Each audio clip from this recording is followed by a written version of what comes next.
Hello everyone, I am Casualty and I've been playing DMZ solo for a majority of the time since it was released. Rarely I play with my buddy Exodus as a duo, and even less of the time I play with a third person. That being said, I've gotten a very good grasp on this mode, and I'm working on tier 3 quests for 2 of the factions besides Black Mouse. And I've done this mostly solo. I've seen a lot of people saying that this game is extremely punishing to solo players, and while it is difficult, I have some tips to help make it easier on you.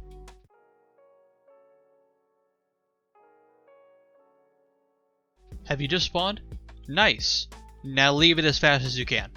Spawns in the DMZ are on the outskirts of the map because the more dangerous AI are concentrated in the center, but that means other players are also spawning on the outskirts not far from you. So if you don't want PvP right off the bat, get out of your spawn and move into the map. On screen I'm going to have a spawn location map. Thank you to Fluffy Mods 2022 on the MW2 Reddit for the spawn locations as well as the danger legend. Those spawns in red that you see are the worst because you can directly see players that spawn near you at those spawns, so if you spawn at one of these locations, be ready to move quickly or be ready for a fight.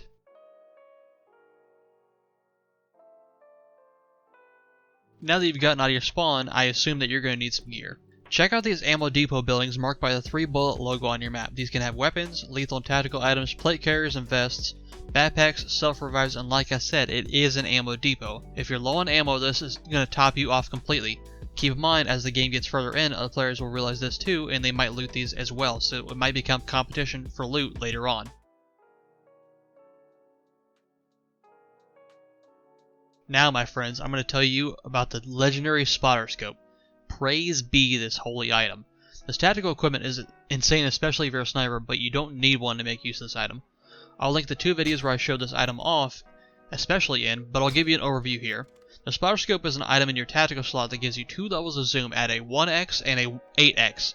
It gives off no scope glint / glare, has a rangefinder and a thermal, which matters in the DMZ because you cannot get perks, meaning no cold-blooded, so you cannot hide from thermal. On top of that, from what I've noticed, past about 350 meters, the movement animations for players don't, work.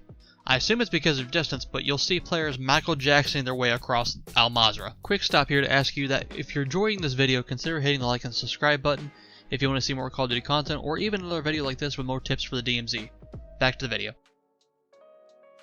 Fighting squads as a solo player is not as hard as you think it is.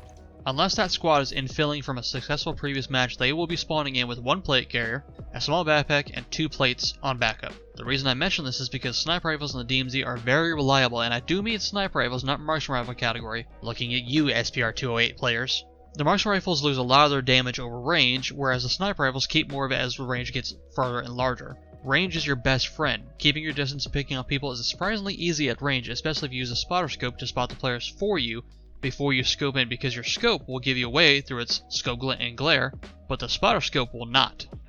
The next thing, and I cannot stress this enough, finish off the players you down, because with self-revives, revive pistols, there's many ways for your enemies to get back in the fight after being down without the need of their teammates.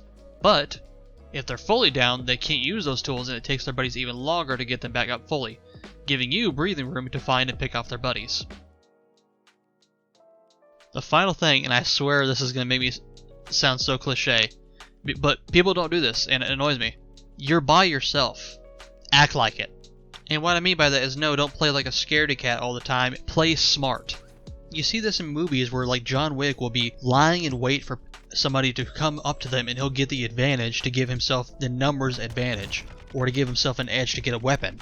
Play it the same way, because as a solo player, you only have to worry about yourself. You don't have to constantly communicate with your team, or Timmy the testosterone tantrum random that's squad filled with you. You are the team. You can choose when to push, you choose where and when to move, and you choose what you do. This also means that when you make a bad player decision, it's your bad player decision. That being said, 3 other players running around are more likely to be spotted than 1 player taking his time and moving carefully around the map. One small bonus tip for you. Suppressors are extremely underrated in this mode. How many times have you been in the DMZ and you've heard gunfire and you've gone over to that fight to get the third party going? Suppressors will help you reduce a portion of that noise and help you get through Al Mazrah more quietly. Thank you all so much for watching. This video took quite a bit of time, so if you enjoyed it, make sure you hit the like button, and let me know in the comments below what you want to see next. I hope you all had a good Thanksgiving. Have a good day, everybody.